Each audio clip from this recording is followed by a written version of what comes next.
नमस्कार प्रणाम भाई लोग, एक बार फिर से वीडियो के माध्यम से रउआ सबके हम देखावल चाहतनी। देखी अगला वीडियो में रउआ सबके दिखाई रही ये थोड़ा सा भी पानी ना रहे, लेकिन बाढ़ के वो स्थिति, बाढ़ के वो तेज पानी के कारण देखी ये रोड रहा। देखी पूरा ये रोड बा, लेकिन अभी उस बा रोड से अभी पे पानी नहीं है, लेकिन देख ली पानी पानी जवैनिया ना ये राजपुर करजा पंचायत के राजपुर गाँव बा। ये बांध के देन के कारण हमनी के गाँव बाज जाला। और वो देखी वो सामने सारंगपुर सुरेमनपुर बा, पूरा पानी पानी हो गया, जाके आदमी बहुत परेशान हो जाले। जैसे अभी जवैनिया के स्थिति बा, वैसे भी पानी के कारण वो गाँव के भी स्थिति हो जाला। हमनी के बांध के देन बा, गाँव के चारों बगल गड्ढा बा, एक के कारण हमनी के आदमी कतनो भी बाढ़ आवेला अपन गांव में सुरक्षित रहेला। बर बाजार भले नाव से जाला, लेकिन गांव में पानी अंदर ना घुसेला।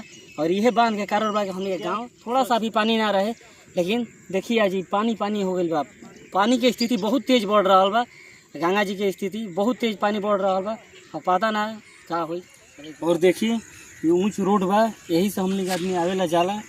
ये ऊंच के कारण ये अभी तक बचल बा। और ये देखी रोड पर भी पानी यहाँ पर चढ़ गई बा, और पता ना आगे देखी ली रोवा सबके हम बतावत नहीं है कि बांध के जरी तक पानी आ जाला। तो देखिए बांध के जरी पानी आ चुकल बा, और पता ना गंगा जी कौना रफ्तार कौना तेज से बढ़त रही। तो काल परसों तक जब पानी तक ना रहा है, देखिए बांध के जरी सट गई बा। देखिए बांध बगल में बांध के जरी एकदम पानी सट गई बा। हे गंगा जी अभी से भी रोवे घट जाई, बहुत तेजी पानी पहिल के झोंक में पूरा पानी कर दिली गंगा में। देखिए पानी और देखिए ओने के गंगा जी ने दोनों मिलान हो गई बा। बगल में सारंगपुर सुरेमनपुर गांव बा, वो बहुत तबाह हो गई बा। और देखिए बांध के जरी से बाढ़ के वीडियो, गंगा जी के वीडियो अच्छा लागल हो तो ये अपन छोट भाई समझ के प्यार आशीर्वाद बनाई, और फॉलो करब, और लाइक करब, और शेयर जरूर करब। जय माता दी।